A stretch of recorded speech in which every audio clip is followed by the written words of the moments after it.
মাছগুলো কিন্তু আমি এবার উল্টে পাল্টে দেবো।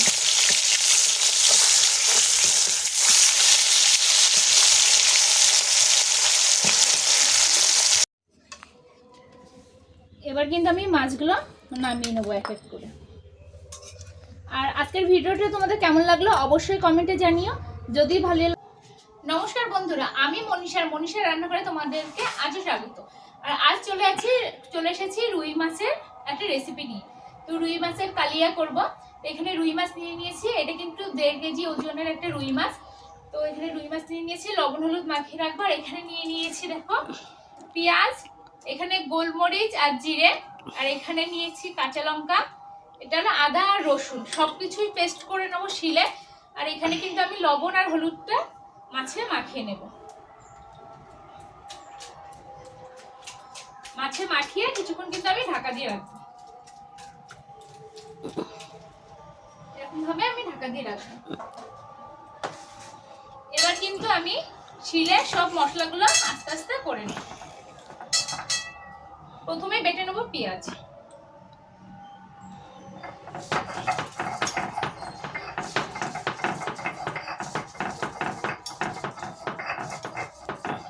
এবার পেস্ট করে নেব আদা আর রসুন। এখানে কিন্তু আমি 1 চামচ মতন সর্ষে দিয়ে দিয়েছি আর সাথে লবণ দিয়ে দিয়েছি, যাতে সর্ষেটা তেতো না লাগে। এখানে দেখো সবকিছু পেস্ট করে নিয়েছি, লঙ্কা বাটা, এখানে জিরের গোলমরিচ, আদা রসুন পেঁয়াজ, আর এখানে করে নিয়েছিলাম সর্ষে বাটা। সর্ষেতে একটু লবণ দিয়ে বেটেছিলাম যাতে তেতো না লাগে। আর এখানে কিন্তু আমি এই যে লবণ হলুদ মাখিয়ে রেখেছি। আর এখন মাছগুলো ভেজে নেবো। আর কড়াইতে দিয়ে দিয়েছি সর্ষের তেল।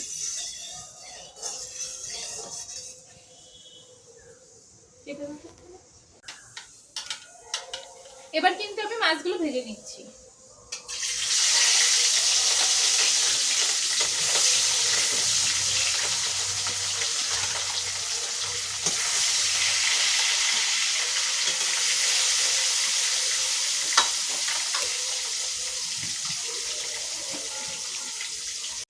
মাছগুলো কিন্তু আমি এবার উল্টে পাল্টে দেবো।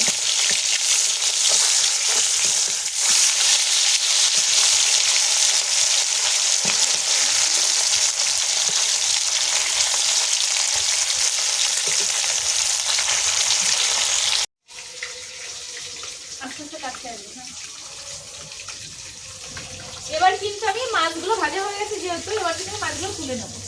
দেখো দু সাইডে কিন্তু লাল লাল করে আমি ভেজে নিয়েছি।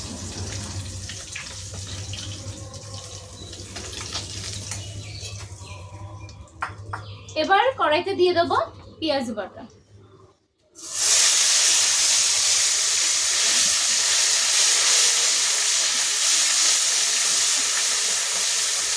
পেঁয়াজটা একটু লাল লাল করে কষাবো যতক্ষণ না পেঁয়াজের কাঁচা গন্ধটা যায়।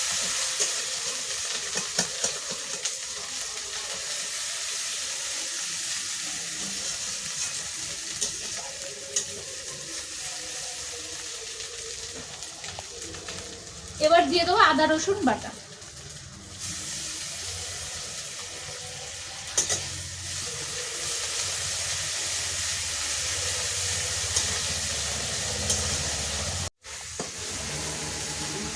কষানো হয়ে গেছে, এবার দিয়ে দেবো জিরে আর গোলমরিচ।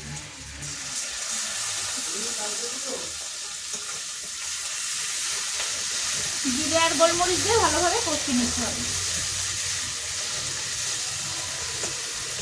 এবার দিয়ে দেবো কাঁচা লঙ্কা।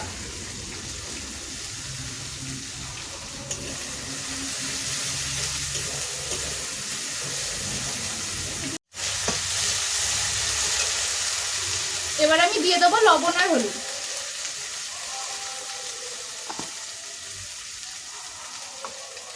দিয়ে ভালোভাবে কষাবো।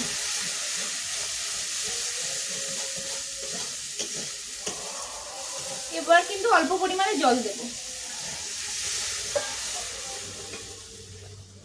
দিয়ে এখানে সর্ষেটা বেটে রেখেছিলাম সেই সর্ষে বাটাটা দিয়ে দেবো। অল্প করে লবণ দিয়েছি যেহেতু সর্ষে বাটার সময় কিন্তু একটু লবণ দিয়ে বেটেছিলাম।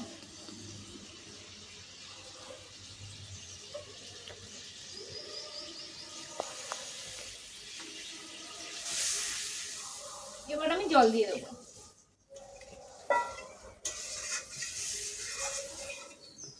এবার ফোটা পর্যন্ত অপেক্ষা করতে হবে। এবার কিন্তু ঝোলটা ফুটে উঠেছে, এবার কিন্তু মাছগুলো দিয়ে দেবো, এক এক করে মাছগুলোও দিয়ে দেবো।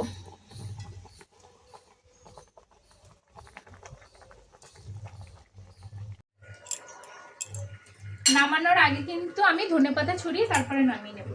ঝোলটাও পুরো গাঢ় হয়ে এসেছে, এবার কিন্তু আমি ধনেপাতা দিয়ে দিচ্ছি। এটা কিন্তু পুরো দেশি ধনেপাতা, ওই চেরা চেরা যে ধনেপাতাগুলো এগুলো। দেখো ঝোলটা কতটা ঘন হয়ে এসেছে, এবার আমি নামিয়ে নেব।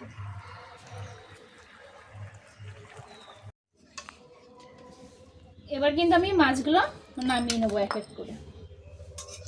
আর আজকের ভিডিওটা তোমাদের কেমন লাগলো অবশ্যই কমেন্টে জানিও।